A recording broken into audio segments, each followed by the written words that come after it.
Well, this is Dateline News and Conversation. Unfortunately, we just can't avoid it. The topic tonight, he commands the 24/7 news cycle, Donald Trump. Did he chicken out again on Iran?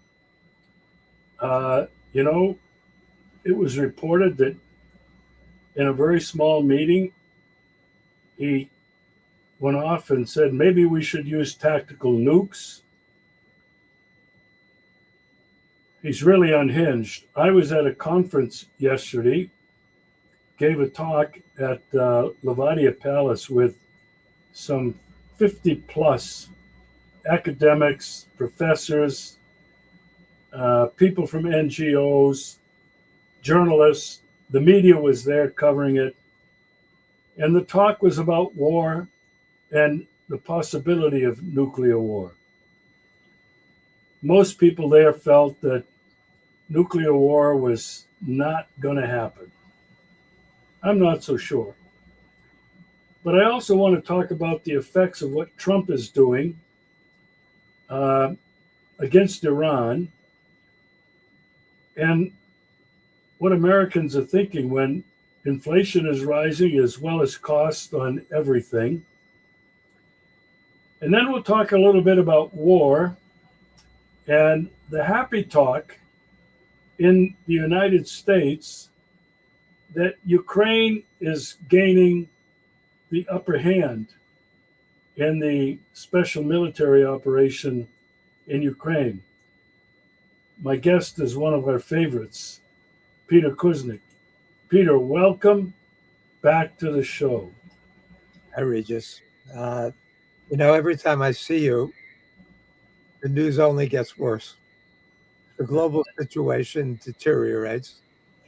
The threat of broader war increases. And there's very little positive to talk about, except that we're still here. And as long as we're both still here, that means that there's a possibility of better things happening, ending wars, having peaceful development, dealing with the kinds of things that people around the world need, rather than what the militarists fantasize about.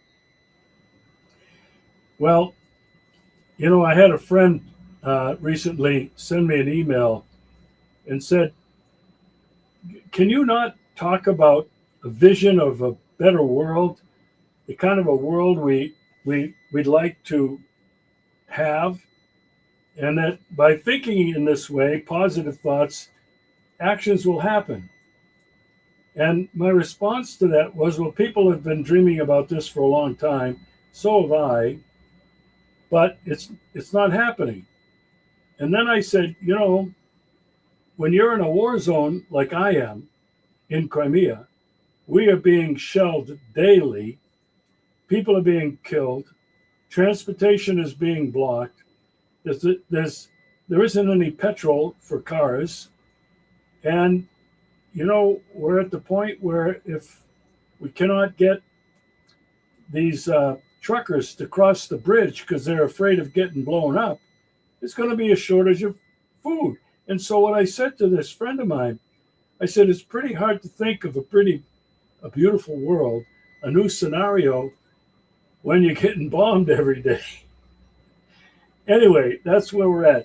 Peter, I want to talk about Trump from your perspective, and you pay attention to this every day.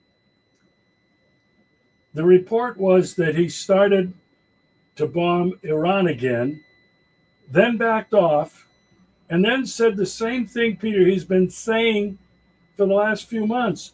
Oh, we're so close to a deal. And then the stock market, boom, goes up. But Peter, as long as this continues, people in America are seeing inflation rise as well as prices. Your comments on all of this help me understand what the heck is going on from your perspective. Regis, I'm afraid you understand it all too well. How many times do you have to watch the same movie till you know what the ending is? So Trump for the 37th time, has announced that we're within hours or at worst days of a peace deal. This he says over and over and over again. And then every time it's proven to be wrong. The problem is there are two other countries who have a say right now, effectively have a veto. Trump does desperately want to end this war. I give him credit for it in the sense that we realize that he started this war. It was a war of choice based on lies, based on aggression, based on breaking international law, based on killing thousands and thousands of human beings who should still be on the planet, and based on destroying or greatly weakening the world economy. But Trump does desperately want to end it for reasons that we'll talk about in a minute. However, Netanyahu does not want to end it. Netanyahu finally found an American president who would go to war with Iran, and he doesn't want to let go. That gives Israel its fantasy about manipulating the United States to help do its dirty work against Iran and potentially against Hezbollah. So Israel has no interest in ending this war. And it was really the Israeli bombing of Hezbollah in Beirut that triggered the new round of hostilities. And so then Iran bombed Israel and hit some U.S. assets in the area. Israel retaliated. The U.S. got in. And so Israel has no interest in ending this. And secondly, the Iranians have little interest in ending this. The Iranians want to end it on their terms. The way they see it, they were negotiating in good faith back in June and again in February, and the U.S. and Israel attacked, sucker punched both times, and broke international law and attacked inside Iran, killed Iranian leaders, destroyed Iranian infrastructure, wreaked havoc inside Iran, and the Iranians came back stronger than ever. Iran is now in the strongest position it's been in decades, in more than decades. And so they control the Strait of Hormuz. They have their assets in the region. You saw the Houthis attacking Israel this week and threatening to completely shut down the Red Sea again. We've seen Hezbollah fighting against Israel. We see resurgence in Gaza. So from the standpoint of the Iranians, they're in a very strong position. Yes, they're suffering. But they figure the Iranian people have been suffering under sanctions and worse since 1979. When I track back, I go back to 1953 when the CIA overthrew Mossadegh because he was too progressive, because he thought that Iranian oil should be in the interest of Iran, not in the interest of Britain, and nationalize the British oil interests. And so we've seen this situation for decades and decades. Iran has its boot on Trump's neck. And it realizes how desperate Trump is. And so the thing we've learned about war, we learned it about Vietnam. You and I learned this lesson. The U.S. won every battle in the Vietnam War, but it lost the war because it didn't understand that it wasn't a war over territory. It wasn't a war over battlefield victories. It was a war over time. And the United States eventually had to get out of Vietnam, while Vietnam could never get out of Vietnam. The same thing now in Iran. The longer this goes on, the better position Iran is in, and the weaker position Trump is in. As you mentioned, the recent economic reports, well, 2 or 3 days ago, the latest inflation figures came out, and they jumped from something like 2.8% in May or in April to 4.2% in May. The highest inflation has been in the US since 2002. Also, then yesterday, the wholesale inflation figures came out, and wholesale inflation, measuring what the companies pay, what business pays, is up 6.5%.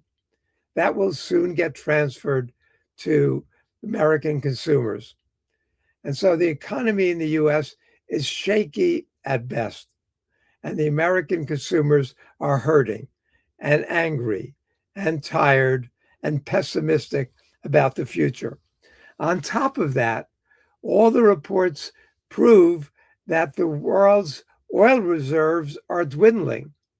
At the start of the war, 4 months ago, people could say, well, Japan and South Korea and India have these vast oil reserves that they've accumulated and gas reserves, and so they won't be feeling the pressure really for months. Well, they've been feeling the pressure, but what they realize is that we're about to hit a point where those prices are going to skyrocket, and then they're going to be hurting much worse than they are now. We already see the effects of fertilizer shortages in Africa and Latin America and elsewhere. Because of the cutoff of fertilizer supplies from that region, we're seeing now farmers not being able to grow the crops that were expected, which means we're going to go through a very bad period in terms of world food supplies, world hunger, and world starvation. So right now, Israel has no interest in ending this war. Iran has no rush to end this war. And the only one who's desperate for a resolution is Trump. So what we see is Trump trying to manipulate the markets, Trump lying constantly, Trump drawing upon the same playbook, which is to make threats. We're going to wipe out Iranian civilization. We're going to destroy Iran's infrastructure. We're going to bomb them back to the Stone Age. We're going to hit them harder than they've ever been hit. And the Iranians shrug it off and say, there's Taco. He always makes these threats and he always chickens out. But the danger is, as you suggest, maybe one of these times, these idiots don't chicken out. And we see him being surrounded by the Hegseths and the Millers and the Rubios and these jokers who he keeps on appointing or suggesting for new director of national intelligence. The people who are around him, the quality of his advisors has been diminishing daily. People flee, they leave, they don't want to be part of this administration. You've got Joe Kent, the counterterrorism chief, resigning and saying that Trump lied about Iran's nuclear weapons program. You've got Tulsi Gabbard being replaced. Tulsi hated this war. She opposed it from the beginning. She was very close to Joe Kent. And so Trump gets rid of her and now is trying to find a replacement.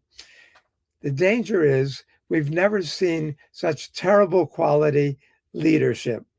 Trump is a fool surrounded by bigger fools whose only game plan is to hit and hit and hit. As Hegseth says, we negotiate with bombs. As Miller says, it's the law of the jungle. Might makes right. And we're the strongest in the world. Well, with that kind of thinking, anything is possible. So Seymour Hersh, as you referred to, mentioned in one of his pieces this week that Trump seriously proposed or threw out the possibility of using tactical nuclear weapons in Iran. Others in the meeting rejected that out of hand. And so Trump backed down. But he's desperate, and a desperate man with a limited mentality and a tiny IQ and a little brain who loves violence, whose idea of commemorating the 250th anniversary of the United States and commemorating a document like the Declaration of Independence, which was a visionary document that this pea-brained, tawdry little human being wants to celebrate it with a ridiculous fight at the White House, or wherever he's holding it. It's beyond belief, beyond caricature, beyond stupidity, beyond the sign of how degraded the U.S. has become. So his MAGA idiots are going to flood into Washington. They're shutting the city down, and it's tawdry. It just shows what kind of taste this man has, who wants to gild the White House, wants to put his name on the Kennedy Center, wants this new ballroom, wants the Arc de Trump, wants to paint the whatever it is, the water there. It's a sign of such idiocy that the world looks on in disbelief. So it's tragic. Boy, I don't have anything to add to that, Peter. I really appreciate how you've described it. I mean, my only question is, what the hell is wrong with the American people? Peter, they're feeling it now in the pocketbook, and they're feeling it where it hurts. More and more people. Yet, and I don't follow American sports anymore. It's very difficult to follow American sports from here. I love sports. I love the competition. I realize it's all a big business, and it's basically designed now to distract the population from what's going on. But those arenas are full. Basketball playoffs, hockey playoffs, baseball starting. Not enough Americans are feeling the pain yet. But Peter, the thing that I just can't, it really bothers me that there isn't an uprising in America. Well, against, wait a minute, let me finish. Okay. Against what you just described, Trump's behavior. I mean, I just can't get my head around it, why Americans are not in the streets surrounding the White House, millions of people wanting to get rid of this idiot. Peter, I just can't understand that. Yeah, it's hard to understand. However, the good news is that millions of people do show up for every protest. The good news is that Trump's approval rating is barely 1/3. His approval on the economy is lower than 30%. His approval on the war is barely 30%. Reeves, you've seen the United States before. Every other war the U.S. has been in at this point had 70, 80, 90% approval. This time, it's barely 30%. So the American people are registering this, but with a certain kind of passivity that you and I find very frustrating. Instead of millions of people flooding into Washington to see some idiotic quasi-sports event, they should be flooding in to protest and to force Trump out of office. But Trump is desperate because he knows there is no support for the war. And when he comes up with a so-called peace plan, which is going to be a compromise because Iran holds the cards, you see who comes out and attacks him. It's Mike Pompeo. It's Ted Cruz. It's Roger Wicker. It's John Bolton. It's Lindsey Graham, of all people.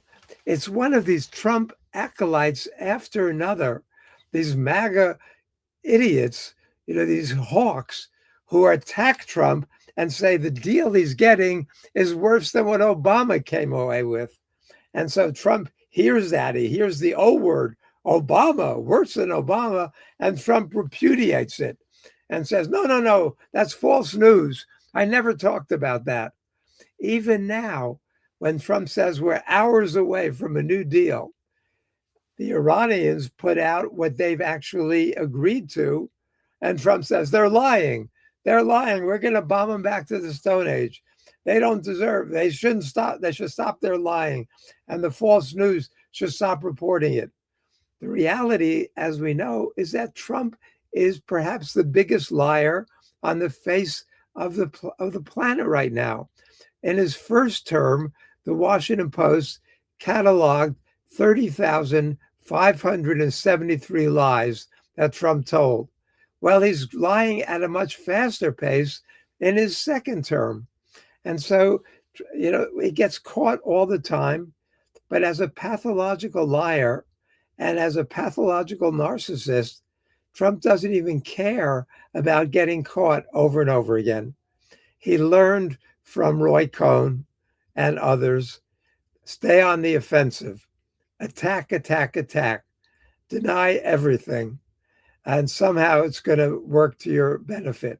The reality is it doesn't. He has so little support among the American people, but what they figure is that they don't have to come to Washington because we're in a stalemate right now, in a quagmire, and they can wait till the midterm elections when they're going to show how much they despise Trump.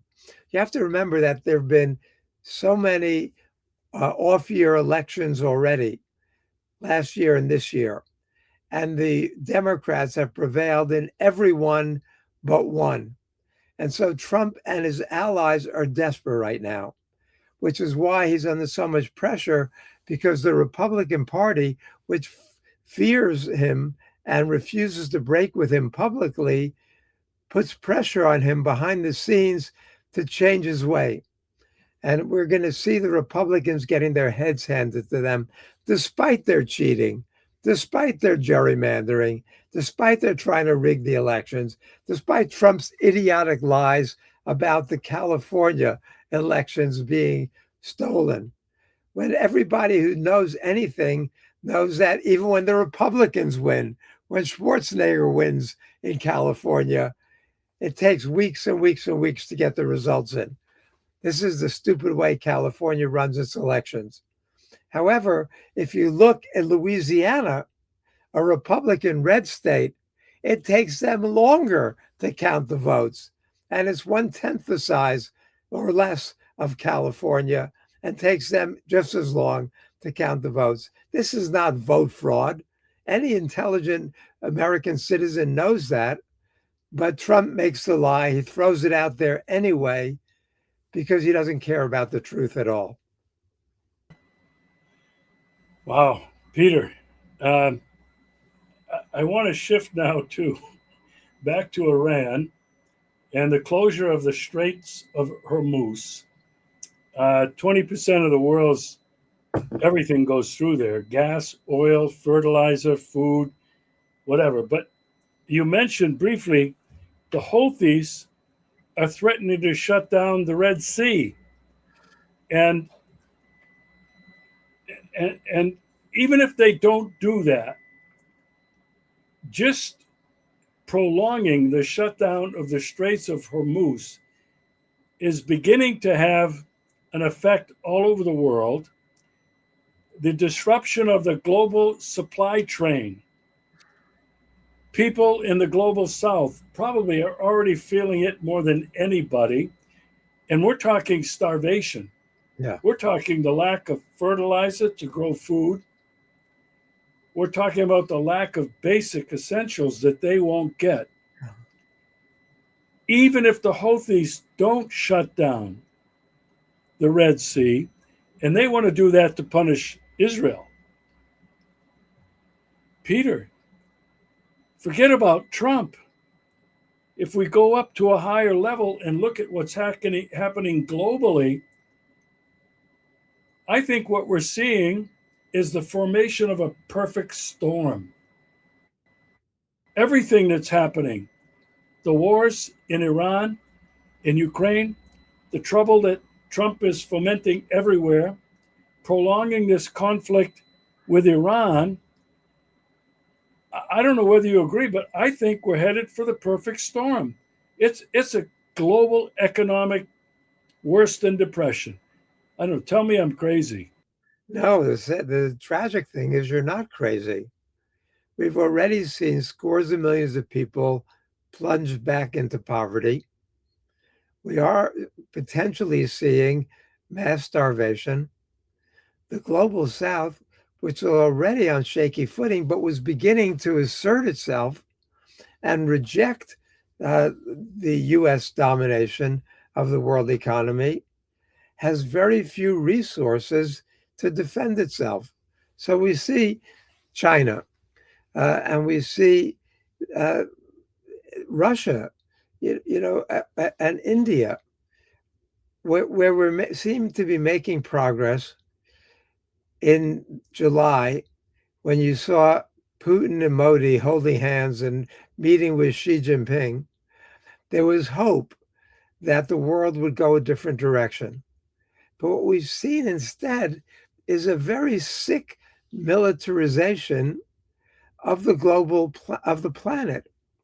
I had a meeting this week.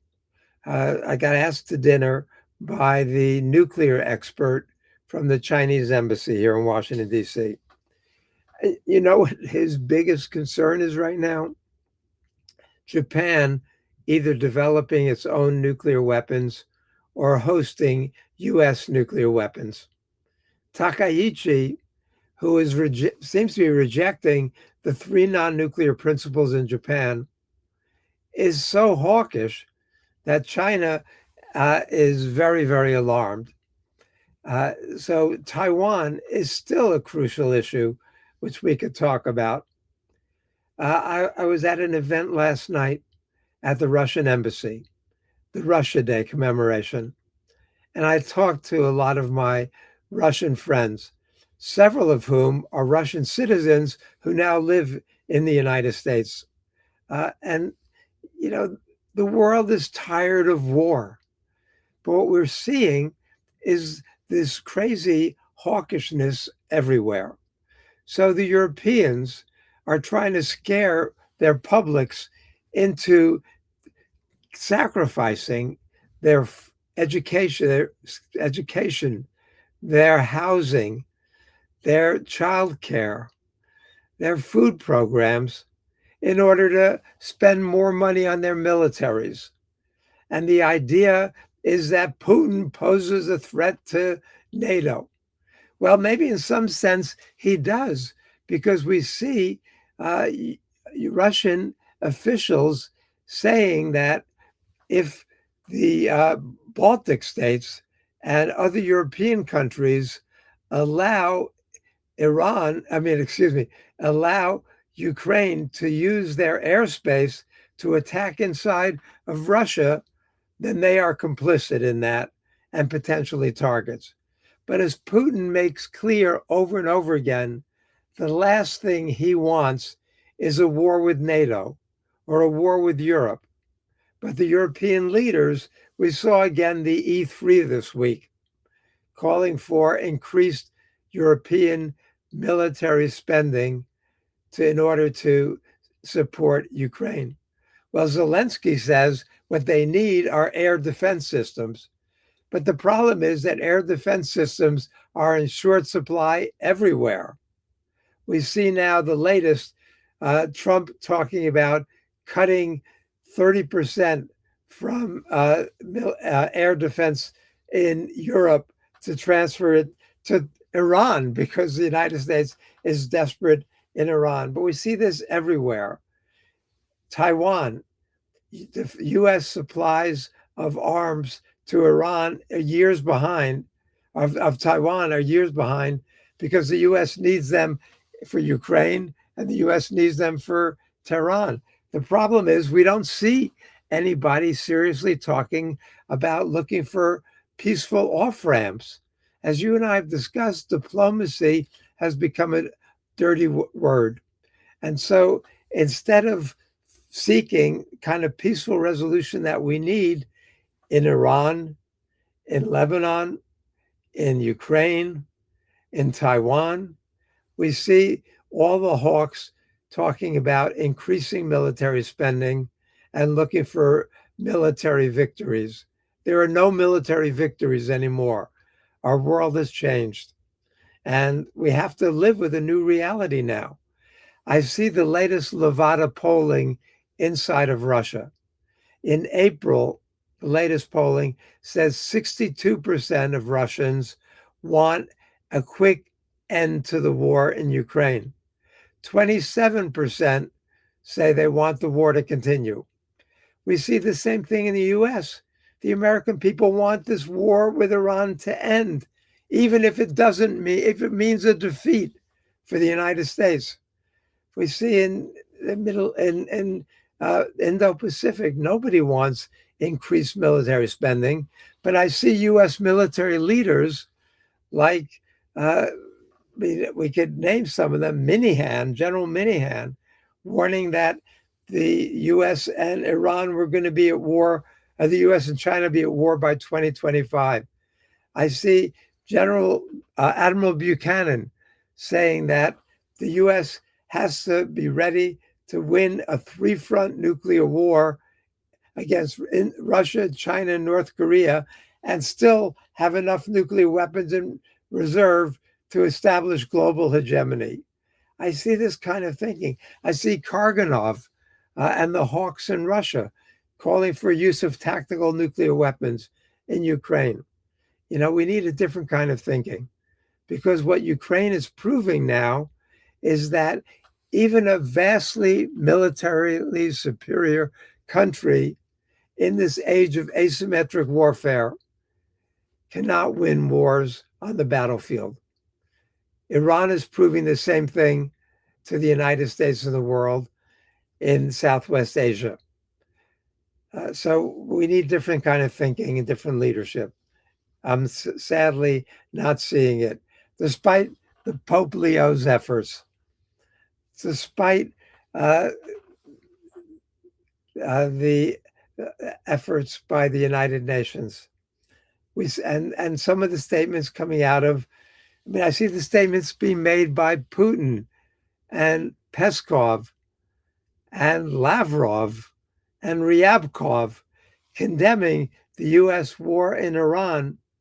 What I keep saying is they don't have the moral authority as long as the war in Ukraine continues.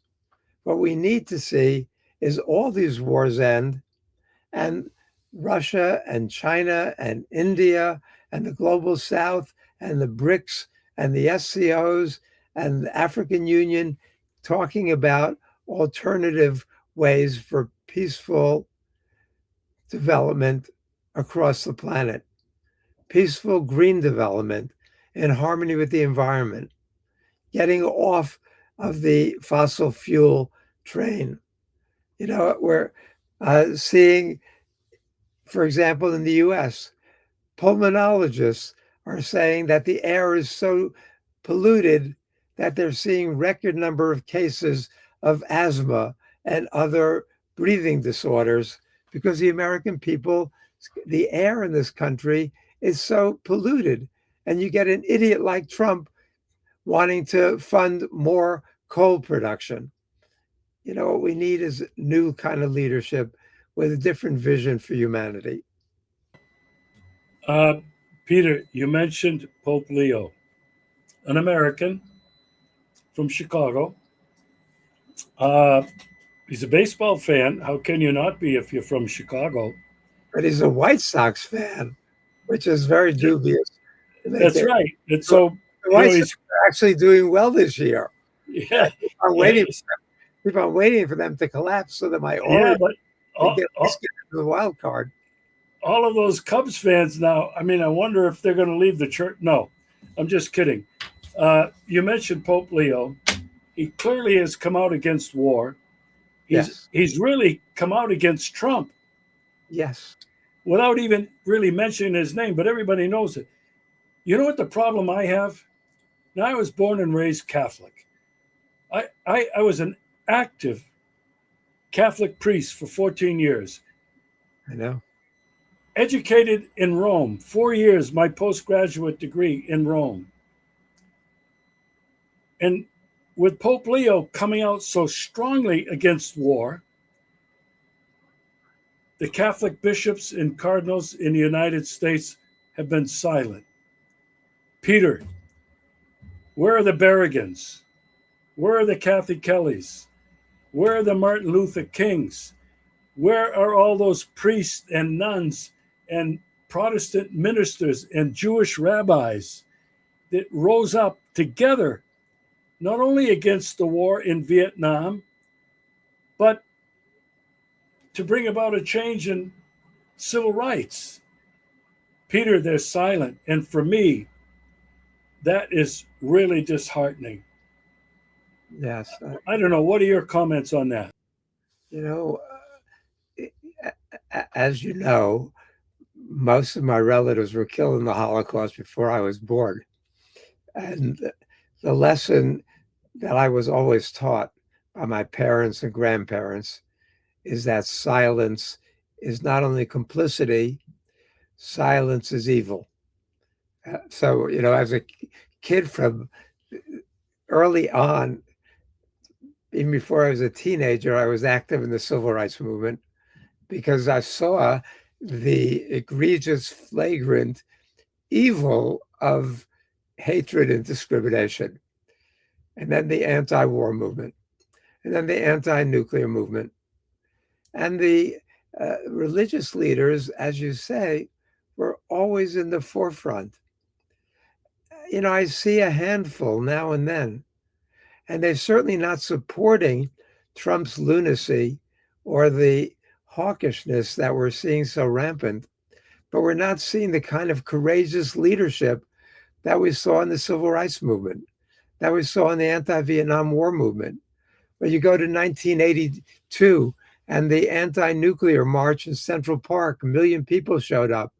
In the front lines were the priests and the Protestant clergy and the rabbis and the imams and the Muslim leaders. We're not seeing that. And that's very, very sad.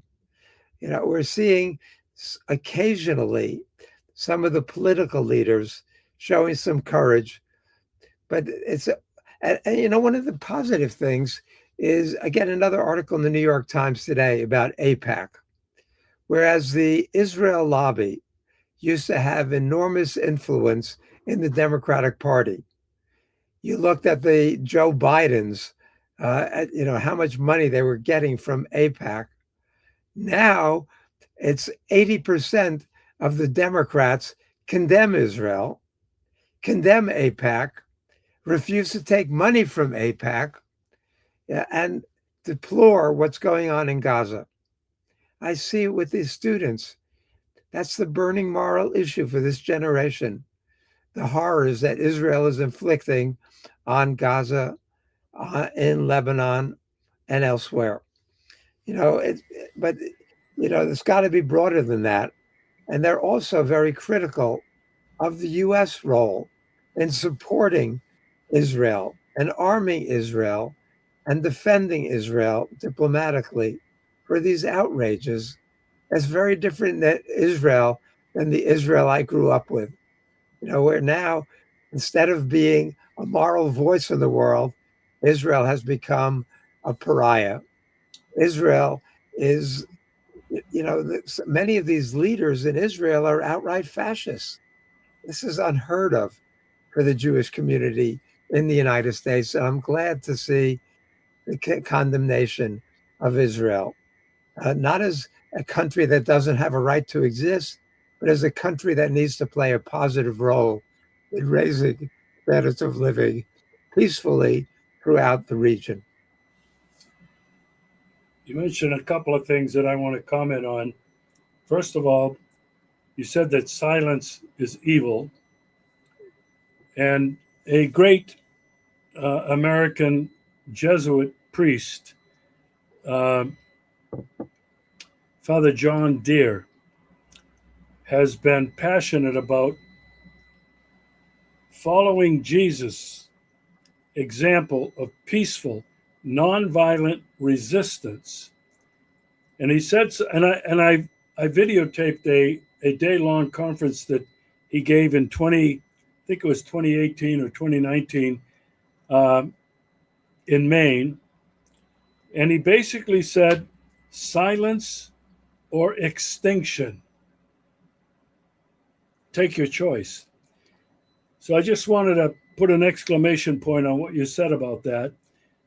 But you're a professor at a university. You talk about your students, and you've been taking students to Japan every year to help them understand the dangers of nuclear war and war. Now, I mentioned to you earlier, I was at a conference yesterday at which I gave a short talk. There was a woman professor. She was the last one to speak at the end of this day-long conference. And I can't tell you, there must have been 25 or 30 people, mostly men, who gave talks. I don't know whether she was planned to give a talk, but they gave her a couple of minutes at the very end. And this woman is a professor of political science at Crimean State University in Simferopol. This was her message, Peter. This is what is so troubling. Apart from everything we've been talking about, she said students today are relying on artificial intelligence to get their information, to pass their exams, their tests, To write their papers. And she said, they're not learning to think. They're not learning to study, to research on their own. They're just getting it from artificial intelligence. And then she coupled it with something else, Peter. She coupled it with digital. The digital ID, technocracy, facial recognition. And she said they now have become captive victims. She only had 2 or 3 minutes. Peter, I had to go up to her afterwards and said, you gave the most important speech of all of these speeches today, 35, whatever there were, and you should have been given an hour to talk about how important this is and how all of us older people and everybody in the room, there was nobody younger, I don't think, than 40. There was a retired admiral from the Russian Soviet Navy, a retired general who are participants in this. And it was the best conference I've been to in 5, 6 years here, the best. They were finally facing some real realities. But this woman came up with, I think, the most important thing that this group of people needed to hear: the effect of technocracy on future generations. Peter, it's their freaking world. If they are not equipped with the ability to think critically, to analyze what the heck is going on, to be able to figure out for themselves and do their own research. Peter, your thoughts on this? You are a classroom professor. What have you seen in terms of this? What I've been seeing is that the humanists deplore the use of artificial intelligence by their students. However, what I'm finding in other areas is that they're embracing it. The business schools, somehow they're getting the message that what employers are looking for is students being able to use artificial intelligence to answer questions and to do assignments. They actually embrace that. They're actually teaching that. You know, what I thought the purpose of a university education is to get people to think. Not so much, it's partly to get them to have a lot of knowledge, but it's even more to teach them to ask the right questions, to think creatively.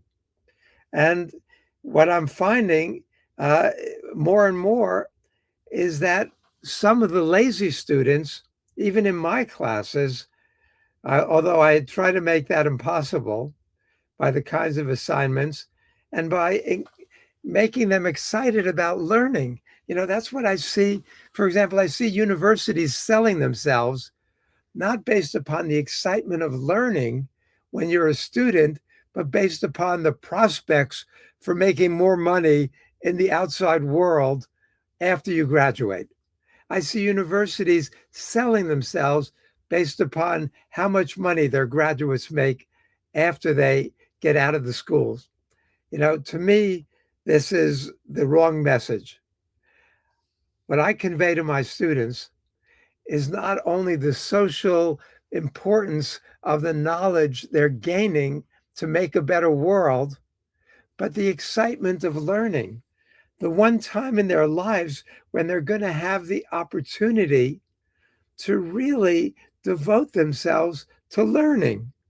And I see them trying to rush through, graduate in 3 years, new degree programs where you don't need 120 degrees, 120 credits, you only need 90 credits. What is the rush? They're going to spend their entire life on the job market, but now they're all worried because with artificial intelligence, they are, they're afraid they're not going to have jobs. And so, I worry about this generation, but I see a lot of positive signs. So you mentioned, am I taking students for 25 years to Hiroshima and Nagasaki and Kyoto?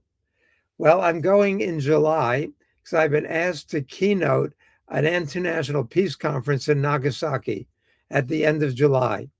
And I've got, this is sponsored by Asahi Shimbun, Japan's leading newspaper. And so I've got 7 students coming with me to Japan in July for no credits, but just because they want to learn, they want to be there, they want to experience it. Then I'm going to this alternative university program that I keynote in Italy in early August. And I've got 15 students coming with me to Italy to this conference, this alternative university program in August. Then I'm coming to give a major address in Moscow in September, a conference at which more than 5,000 people from 153 countries participated in last September. And so I'm giving a major address there. And I've also been invited to chair the documentary jury at the big Moscow International Film Festival. This is a different one that I chaired last April. This is a big one in Moscow in September. I've been asked to chair the documentary film jury there, which I'm happy to do as well. And I've got students coming with me to Moscow. So I think there are the students who are good, who don't want to rely on artificial intelligence, want to learn to think, want to change the world, want to make a better world, hate the world that they're inheriting from our generation, are really the cream of the crop. They're really the best and the brightest, the smartest, the most motivated. And I love those students. And I love the fact that they sign up for all my classes, that they know they're going to be asked to do 2 or 3 or 4 times as much work as they get from their other professors, but they don't shy away. They read all the books. They watch all the movies. They come prepared. They think about it. And, that's their treasure. So I see the negative that you're talking about, but I also see the positive. The students I love who are as good as the best students that I've had for 40 years now, teaching at American University and other universities. Peter, you're a dear friend. You have been for a number of years. You've had more influence on me than I think you could possibly imagine. It goes back to that day.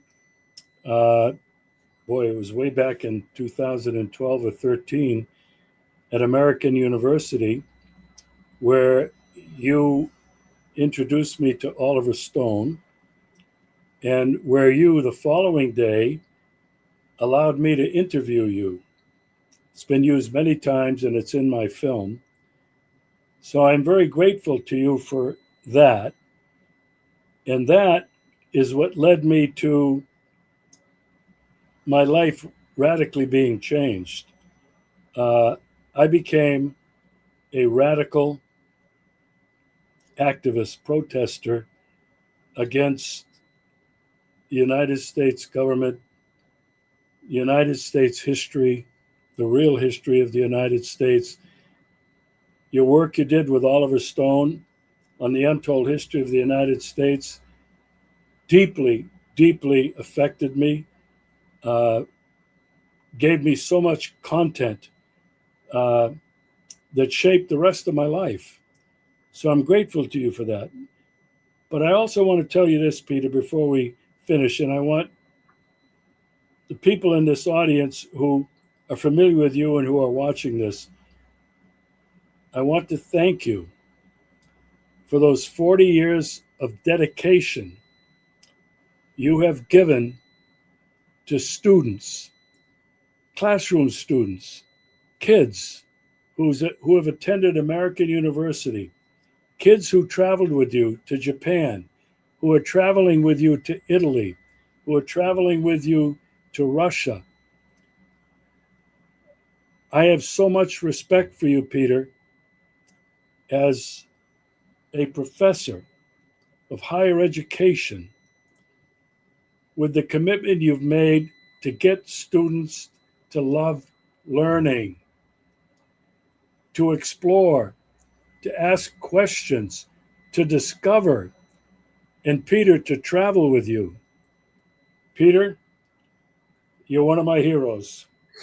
I can't thank you enough for your analysis, but I can't thank you enough for your life's mission to helping students learn and appreciate learning. Thank you, my friend. Thank you, Regis. That was awfully kind and generous of you. Well, we've been good friends for almost 15 years now, fighting the same lonely battles, and watching our world go one step forward and two steps back, and both worrying that we're on the precipice of an irreversible mistake that could make future generations unbornable, whatever the word would be.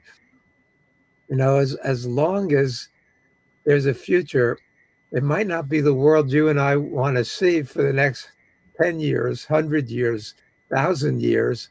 But if we're still here as a species, eventually we'll get it right. And we've struggled, we've overcome the nuclear age, environmental degradation, slavery, poverty, ignorance, the dark ages. Hopefully we'll overcome the age of artificial intelligence too. I did an interview a couple days ago with I think it might have been Izvestia TV about artificial intelligence within the nuclear command and control structure. We've had so many incidents, as you know, where we've gotten false intelligence, whether it's coming into Russia, coming into the United States, about an incoming missile attack, a nuclear missile attack. And the people in charge, rather than doing what was mandated according to strict guidelines, as human beings, intervened and refused to launch a counterattack, which was actually what was prescribed. And that's why we're still here. But artificial intelligence won't make that same human calculation, which is why this is so dangerous, and why my friends in Russia and China and Japan and everywhere around the world, including the United States, are so alarmed. We have these books warning about what this means, like Annie Jacobson's wonderful book that people should read, where she lays out minute by minute, step by step, what would happen if there's an incoming nuclear attack, one missile from North Korea. And it's terrifying. We've You got know, to Peter, born. uh, thank you for introducing me to Annie. I've read her book, I have it. And you know that I made my film 30 Seconds to Midnight Which is great. because of the fear that I had. But my approach was different. It wasn't to try to frighten people, as Helen Caldicott did in my film, Yeah. for the consequences of nuclear war. I tried to explain for people the history of the United States from the arrival of the first white European colonialists that have led us to this day where the whole objective was to kill people, genocide the Native Americans. It happened in South America with the Spanish, the Portuguese, the stealing of land and resources and labor, slavery. It continues to this day. And I try to point out that because of this history, Americans have been blind to the threat of humanity's very existence. I hope that that would have convinced people. But unfortunately, neither of the two arguments today seem to be very convincing to the rest of humanity. But Peter? I think, let me say, Regis, um, I know that in the United States, with the end of the Cold War, people went to sleep. They thought that the nuclear threat had abated. We didn't have to worry about that anymore. But what I've seen in recent years is a reawakening. I've seen it in my students. I've seen it in the public. I've seen it in the interviews. I did more than 550 mostly TV interviews around the world last year. And I give lots and lots of talks. And what I'm seeing is more and more awareness, more and more concern. It started maybe with the Oppenheimer movie. It started with my friend Dan Ellsberg. Before he passed, he did all those talks in which he expressed his heartfelt concern for the future of humanity. I've seen it with Annie Jacobson's book, which was the leading New York Times bestseller a couple of years ago. I've seen it with these HBO movies like A House of Dynamite recently in the United States and some other parts of the world. I've seen it with all the meetings I get asked to do with diplomats around the world. I saw it when I spoke. I did a side session recently at the Non-Proliferation Treaty hearings at the UN in New York. The world is waking up, but unfortunately, most people feel helpless. My Yeah. friend Robert J. Lifton, who passed recently at age 99, expressed it so well in his psychoanalytic studies about nuclear fear. That and nuclear, the fact that people can't contemplate this and they feel it's too big for them to actually influence in some way. Whereas in the past, in the 80s, that wasn't the case. People were mobilized, were active. They were figuring out ways to try to lessen the threat. Now people feel like it's too big for them to deal with. And the best they can do is elect better leaders. Well, that's a small step. But as you and I know, it's not sufficient. And, the world is just too dangerous. Jonathan Shell said it beautifully in 1982 in The Fate of the Earth, which he talks about the immorality of even contemplating anything that could end life on the planet, pointing out how there is absolutely no possible conceivable end for which it is worth risking the future of life on the planet to achieve, whether it's victory in Ukraine, or it's Ukraine's defeating Russia, or it's victory in Iran, or Iran defeating the United States. We need to find a different way to resolve these crises. And maybe that's what we're learning. Maybe we're learning that war is obsolete. Maybe Ukraine and Iran are finally convincing the world that Oh, even for the powerful countries, war is now obsolete. Because in asymmetrical warfare, where you have cheap drones and cheap missiles against vastly expensive interceptors that are in limited supply, a weaker country can inflict so much damage on a richer country, a more powerful country. You're experiencing that in Crimea. This has to end. And, I hope that we draw that lesson, we learn that lesson, and we end war as a legitimate means of resolving conflicts. We have to find other ways to do it.